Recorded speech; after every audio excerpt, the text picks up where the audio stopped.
Hey everyone, let's talk about Samurai Chizuru in today's review.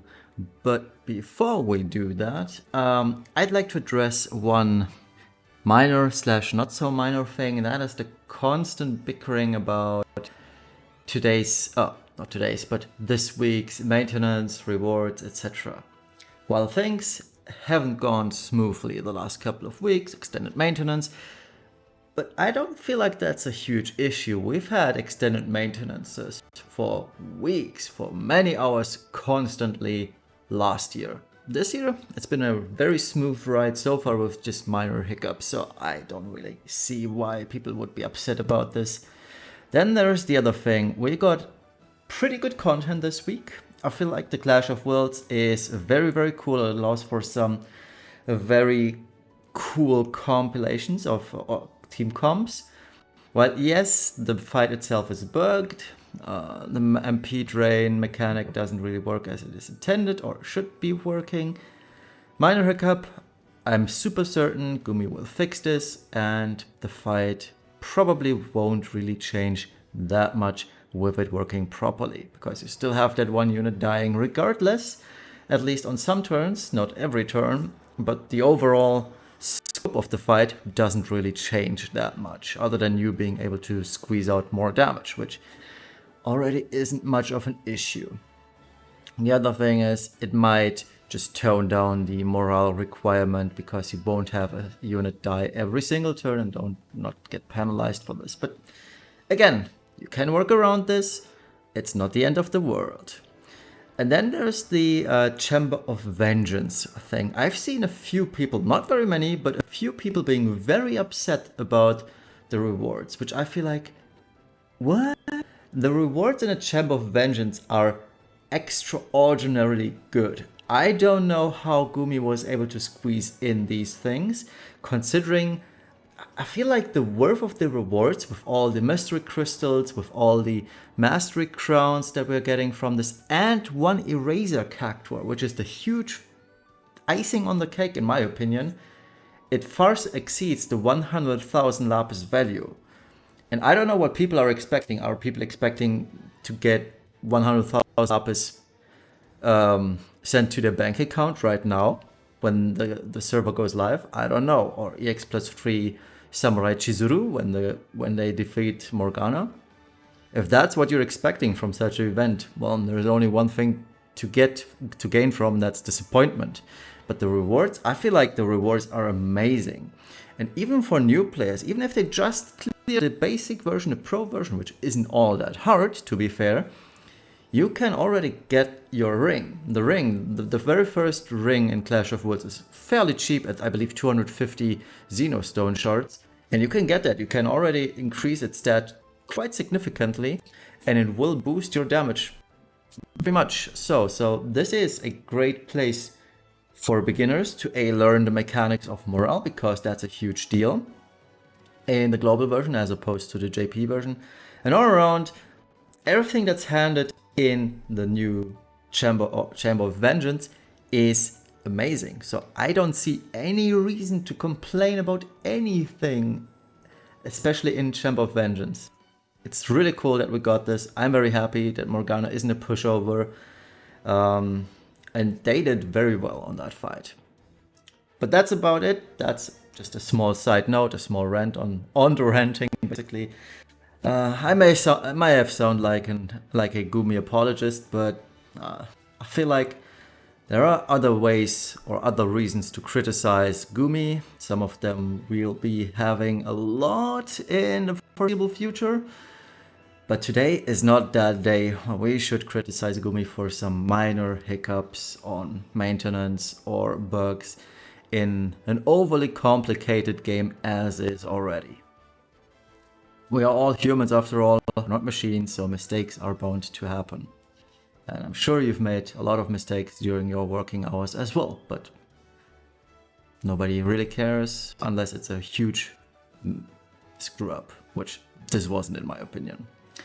So, Samurai Chizuru. She's clearly not a faint breeze, she is the storm.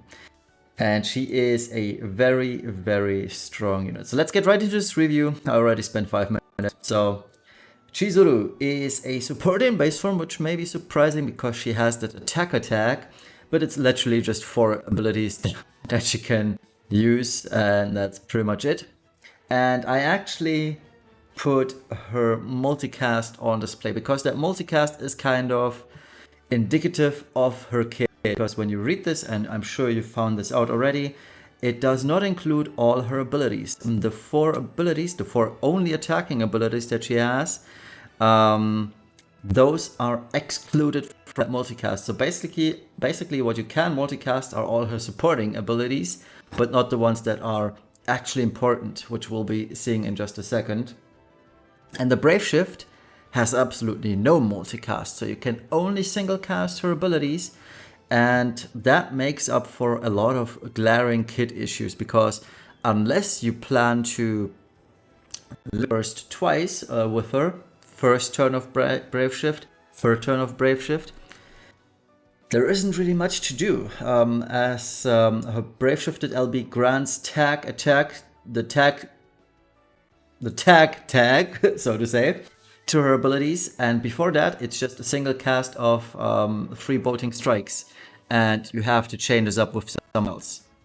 And I find that a little bit too bad of a design, but at least when she hits and when she tag chains, it's really strong. So one thing here, or the thing that I put on display on this slide, is the Devastating Samurai Slash. 250 LB buff.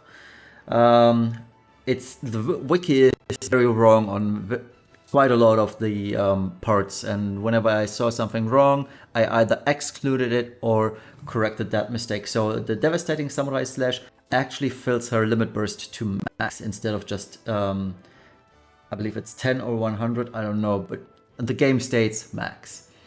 It also is a 140 Wind Imperil, but again, you cannot use this ability like ever unless you really want to go all the way for 8 turns rotation, and even then it's hard to incorporate.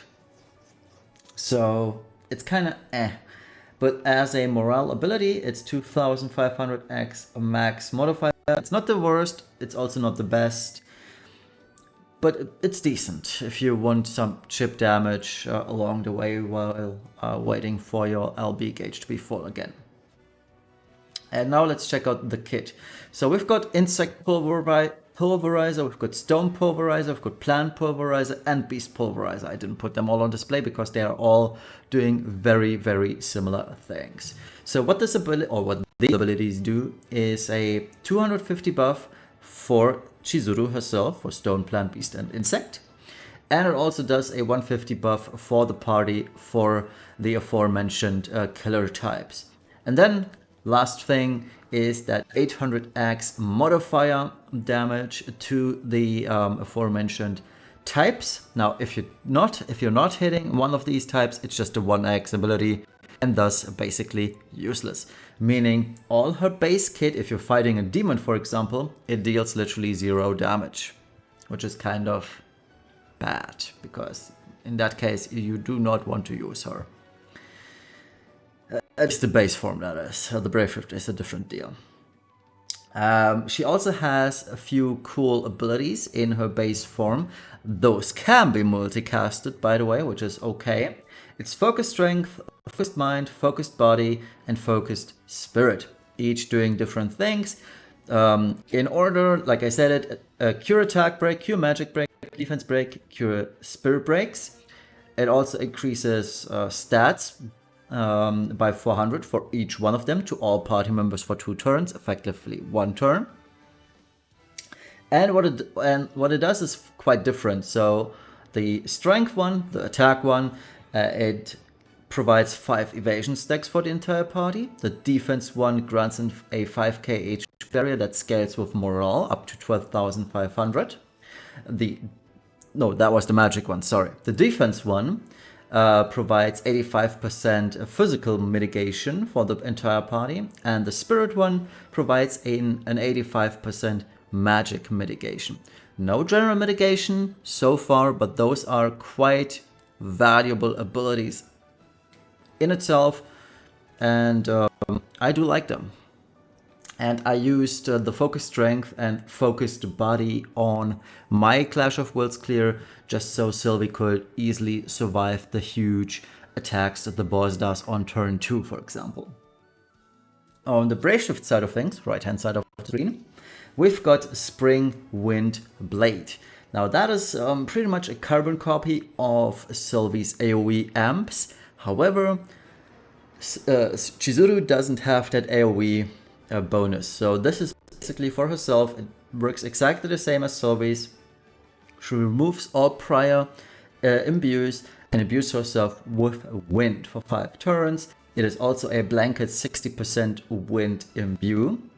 For herself, on the second turn, it's a 75 wind amp. Sorry, on the second turn, it's a 75% wind amp. On the third turn, it's a 100% wind amp, but only for that very specific turn.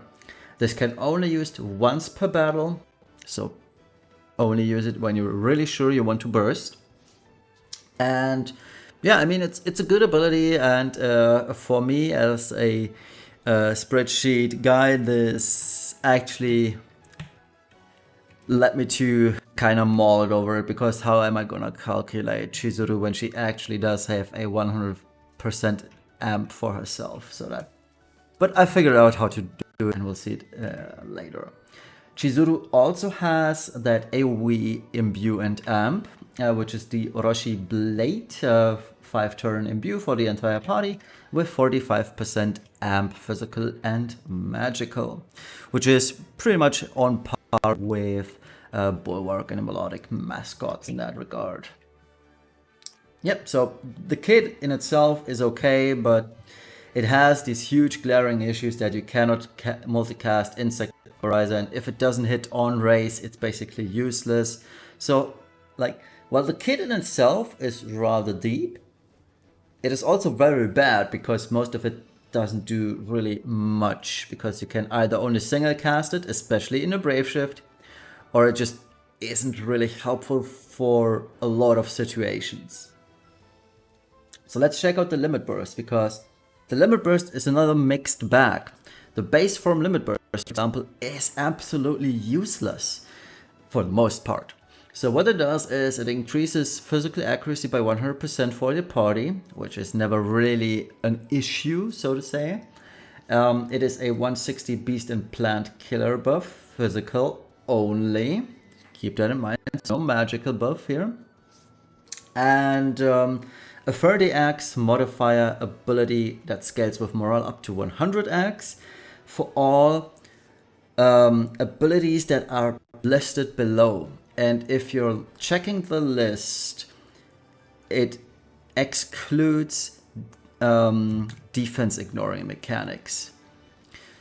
And I find that rather underwhelming, for example, to be honest, because this actually doesn't exclude the EN chaining ability from Heey's vision card, for example, which has 1000x plus 50% unmitigated. That is excluded by this ability boosted list because it's only attack based, defense based, attack based with power up, attack based with morale scaling, mag based with morale scaling, defense and spirit based with morale scaling, and hybrid with morale scaling.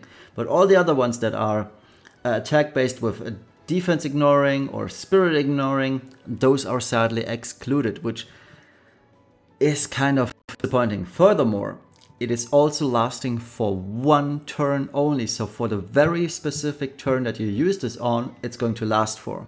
Meaning Chizuru is not dealing any damage, whereas she could actually deal a lot of damage if you're looking at the right hand side of the screen for Brave Shift Limit Burst. And lastly, her base Limit Burst also provides just 2 stacks of morale for the party. There should have been 5 in my opinion, because there isn't really much to be argued here or any reason to use her base form Limit Burst. It's just not good at all. The Brave Shifted Limit Burst, on the other hand, is really strong. It is a tag team Extreme Nova LB, which is super, super cool. It makes chaining a lot easier. You can ignore Esther's field if you're using amplification fields, for example, because you can send in Chizuru first, send in your cappers, say dragoons, and then send in Esther such that she can set up the field if you don't want it and actually deal damage with her. But you still need a second chainer to chain with Esther because Chizuru's LB won't last long enough to also integrate Esther into that. So the LB, Braveshift LB in itself is 5 stacks of Mirage for herself. It grants tag team to all her Braveshifted abilities, which then makes it cool again. And also it provides tag team to all the base form attacks, which is also good. It helps on the secondary part of the fight where you actually have limit bursted, boss isn't dead, so for longer fights that actually last more than 3 turns, this will be rather helpful. But still, kind of disappointing that we actually have to unlock the tag team for all these abilities to begin with.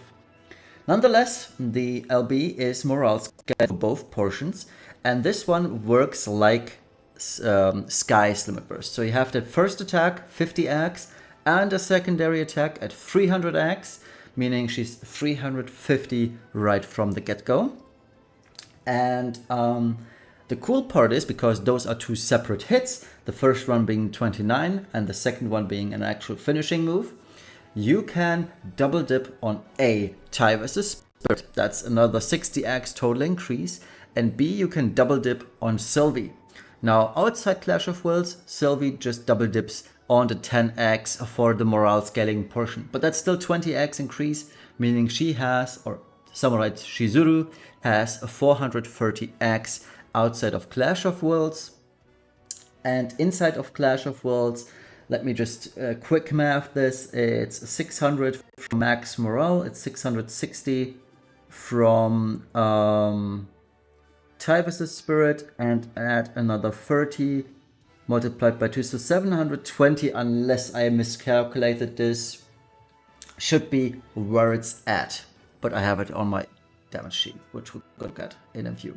So she's going to deal a lot of damage, and due to her kit having a lot of static attack, she easily reaches 13k attack with static gear, etc, etc. So she is, in terms of attack stat, on par with units such as Graf, but she actually does have a weapon and gets to play with weapon variants, meaning she does a lot of damage. She easily surpasses Wilk, for example, and that's crazy.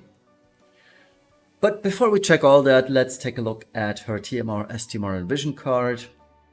The TMR is 60 attack, unconditional, and for FFBE units only, it's 25% Omni Killer. The wiki states only Chizuru, that's wrong. If you check the game, it clearly states FFBE units. The Super Trust Master is a 2-handed katana with standard katana variants from 1.25 to 1.75x variants, with 230 attack power, 75% beast and plant killer, physical magical, 100% true double hand attack, which is very nice, and a whopping 1000 static attack for Chizuru variants only, meaning the original Chizuru and Samurai Chizuru. The Vision card, 125 base attack, 50% attack and defense, no conditions. She gains stop immunity, cool thing, and Guts, which procs above 1% once per battle, or once per, before she actually dies, and re-raises. Because re-raises, for whatever reason, actually refresh Guts.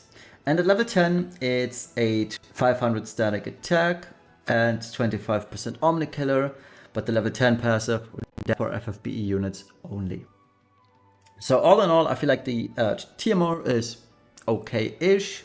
If you do have the spare room and want to top off 275 killers and round those up to 300, that's a good one. But all in all, it's not that great, but it's okay still. The STMR, on the other hand, it is very, very good. It's all around amazing, especially the 100% true double hand attack. I really like that a lot. It will come in very handy. And yeah, the Vision card, it's a clear power creep over Kaito, so I like it in that way, but I still feel like Kaito's Vision card is still great. And this could have been a lot better. It has no limits on it, which I feel like is because you really have to gear for limit burst on Chizuru, and I find that rather disappointing. I found myself either using Wilk's card or Knights of Grandchild card over this, which shouldn't be the case. If it's her own card, it should be so good that she actually can cap limit burst damage on herself and not via external gearing, etc. But so be it. I'm still gonna use Knights of Grandchild card or Wilk's card or Estes over this. Alright, now we also got the Lone Swordsman Vision card, which we should check out because it's rather unique compared to prior Vision cards. So this one is a 500 base HP card in 120 attack.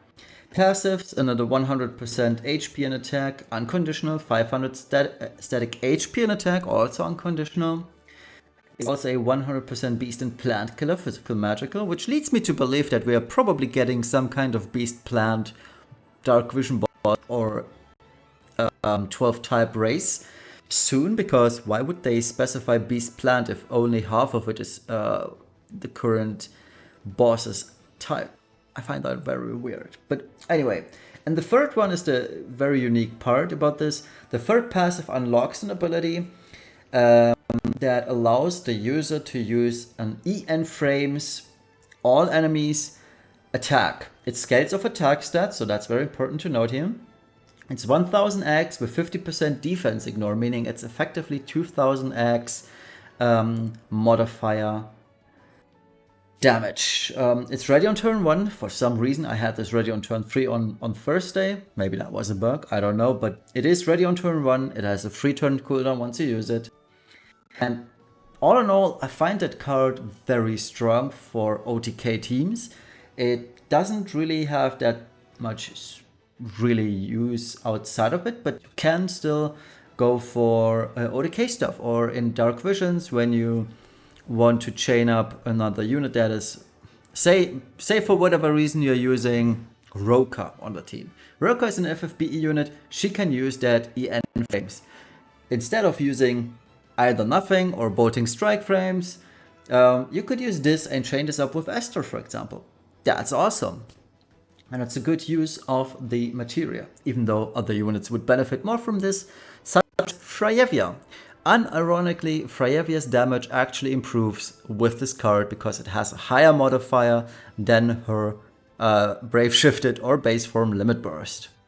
Kind of ironic, isn't it? But yeah, it's good. It's good. I like it. So let's check out the damage calculations. As always, you can read this through on your own. I will skip this. So we've got Samurai Chizuru first. Now the build I have here isn't complete. Instead of Ruler's Clothes, you're supposed to use the Magister Clothes for chain cap, and instead of the Magister Celestite ring, you're supposed to use the LB ring. That's what I calculated her with. So no static stuff, as always.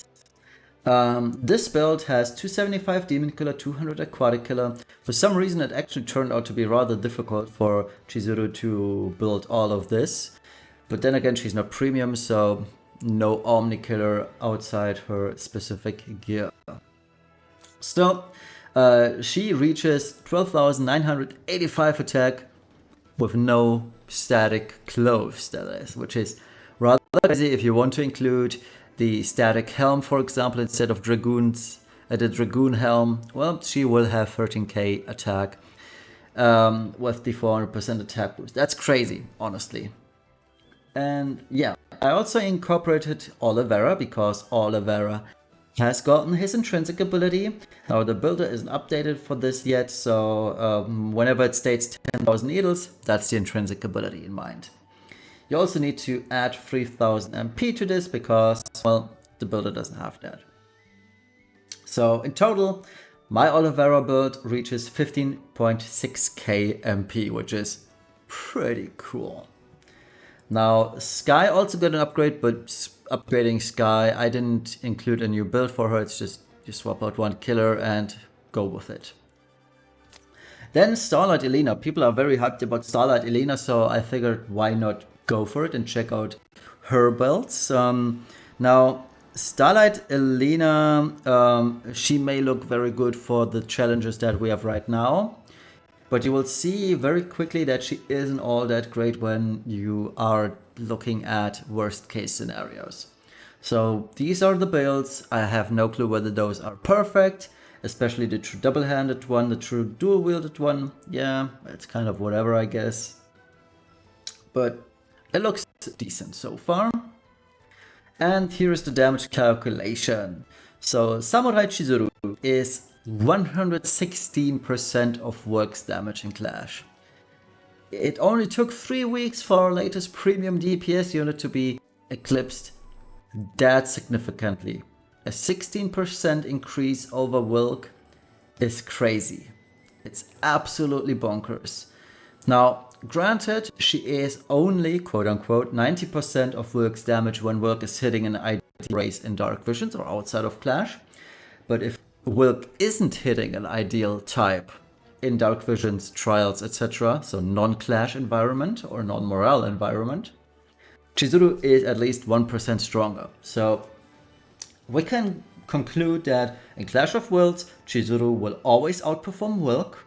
And in Dark Visions, it depends on whether Wilk is hitting his Dragon race or not. But all in all, I feel like Clash, very, very much so. Chizuru, always superior. Dark Visions, I would say they are rather on par. Sky actually skyrocketed in terms of damage in Clash of Worlds as well as, or morale based fights as well as Dark Visions or non-morale fights. So she is 100.23% of Wilk's damage in Clash. That's a little typo though there. So I would say they are on par technically in Clash, which is kind of crazy. Sky was released in August last year, so basically 1 year ago, and she is back to the top. She was never bad to begin with. She was always at the top. She was second or third last month, and now she's back to number 1 or 2. So I don't know. I love it. I mean, Sky's still my favorite unit of all, so I'm loving it. And I also updated the Sky Dragoon meme build with her intrinsic ability, and that made her skyrocket compared to the other Dragoons. She now is 114.67% of Rickard's and Kane's damage in non-morale based fights. And this will only get excavated by the upcoming items from, say, Final Fantasy X2 Riku and the other one whom I forgot. Both will significantly increase Sky's damage more so than Kane or Kane, because Sky always double dips on jump abilities or jump modifiers, and that makes her rather unique, and that's strong too. Oliveira, with his intrinsic, is a force to be reckoned with. His Brave Shifted LB actually performs rather well, and she has almost similar performance to Esther. She is a little bit weaker though, because Esther is now calculated with a 100% lightning amp. My god, I can't English today. So every unit up to but not including Knights of Grandshield is now calculated with Sylvie's amp. So Chizuru has her own 100% amp. Sky uses lightning element with 100% amp from Sylvie. Wilk uses 100% amp from Sylvie. Esther, Angela, the other Wilks, Chizuru, also Baran uses 100% lightning amp from Sylvie, and that Stormseeker Esther for non-clash also uses that 100% amp. Eventually, once I am finished with my thesis, I will update all units for Sylvie damage, so the playing field evens out a little bit. But rest assured, Knights of Grandshield, while they will eclipse Oliveira in terms of damage once I update them, they are still far behind Stormseeker Esther for that matter. And I also calculated Elena, but as is apparent, she is very far behind on a worst case scenario. Now, on an optimal case scenario, such as current Morgana fight, or very selected few single races, she will perform rather well. But as soon as you hit 2 races that she's not innately good against, she runs into huge gearing issues, and it just doesn't work out. You're better off using actually good units in that case. And if you want to check out her true dual wield performance, just check out my damage spreadsheet below the like button in the description. Alright, so that's pretty much it for the comparison, and here is the verdict of Samurai Chizuru. So as you've seen, she has super high damage. She sets a new benchmark for damage in the physical and magical department, so to say, because she eclipses both of them. Another bonus is that she is amazing in both Clash of Wills and Dark Visions, because even if in Dark Visions, even if it takes 3 turns or 5 turns to get her going, it's all good, honestly. Even with Titus's STMR coming soon, she will be very much so useful, because you actually just need 5 turns to get her going, and that's ideal for the Titus STMR. She also has very strong party support, regardless, a very good vision card, 140 Winter Pearl, which you'll probably never end up using, but still it's there, and the 30% Katana in Pearl. And I do like it, I don't add a point to this, is her tag ENLB is very, very useful.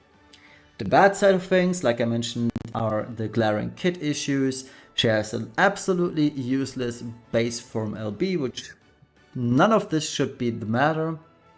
And she is a trance shift unit, and I feel like that makes her super clunky to use. And I hated it when I played around with her in Clash yesterday night, and she shouldn't be a trance shift unit. I know why they did this. I know the kit actually kind of revolves around the whole trance stuff. But come on, trance shift units are so 2021, don't do this to us. The only thing that could be worse are SLB global units. Oh boy, we're gonna have so much fun next month. Or in the next couple of months. But anyway, so she's a 9 out of 10, deservedly so. And I feel like she is going to stay a while in the meta. Now, I've gotten the question, is she worth level 130? I would say yes. She's even more worth it than Wilk in that matter, because she is a tag ENLB unit with a tremendous amount of damage. For that reason alone, she's worth level 130, and I will probably 130 her once I'm done with this video. So all in all, it actually begs the question, Wilk who? Why did we all pull for Wilk again? Because Samurai Chizuru does everything he does but better. So, but I mean, technically speaking, Wilk will have his place in the meta, especially for non-morale based fights, because all the non-morale based fights have 0 passive defense, and that 90% break of Wilk is coming in super handy. So Wilk isn't irrelevant anymore just because Chizuru exists, but Chizuru actually somewhat takes his place in terms of damage. Because at the end of the day, Wilk doesn't really do anything for the team other than providing that 90% defense, and that's a non-issue for morale-based fights because of more than 100% passive defense for most of the time. So all in all, Chizuru is a great unit. She outperforms anybody that is currently available regardless of element, and her tag LB is such an outstanding quality of life thing for not only Clash but also Dark Visions alike. So I would say you should pull for Chizuru, and you will regret not pulling for her. And because the video is already 34 minutes, I'm rushing to the end, so thank you all for watching. I hope you had good luck pulling for her. I actually plan to finish my thesis later tomorrow, and that means I'll be free to do more Clash videos. I do have plans to make a dark themed Clash video with Oliver and Ibarra. I don't know whether Cinsor has something similar planned. If Cinsor does the Dark Vision, dark-based Clash team before me, I won't do it because I'm probably gonna end up using the same team as him, and that's kind of I don't like copying others. So if Cinsor does it first, go watch Cinsor. He's a great Dude, he has amazing strats, and I loved his optimized rank 1 clear. It was so smooth, and it was such a great clear. But yeah, if Sintaro does the Dark Base team first, so be it.